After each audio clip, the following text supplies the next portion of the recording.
Welcome to Tenor Tech, where I solve the problems you didn't even know you had. In this video, I will show how to make whipped cream with low-fat milk. Start by chilling a metal bowl and beaters for 10 minutes to help the milk whip.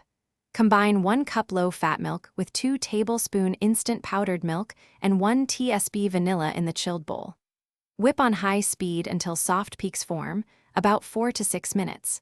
Serve immediately or chill briefly for firmer texture.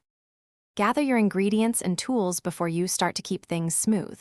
Cold tools and a small boost of powdered milk make low-fat milk behave like heavier cream. Sweeten lightly with 1 to 2 tablespoons sugar or use vanilla for flavor. Electric beaters save time, but a whisk works with effort and patience. Keep an eye on peak formation so you don't overbeat or end up grainy. If the mixture refuses to thicken, try chilling everything for another 5 to 10 minutes and beat again. Overbeating will make the texture grainy and separated, so stop at soft to medium peaks. For longer hold, add 1 TSB cornstarch or 1 tablespoon powdered sugar to stabilize the cream. Practice yields consistent results, and small tweaks like cooler temperature or extra powdered milk make a big difference in volume and texture. Thanks for watching. Subscribe to keep your life in tune.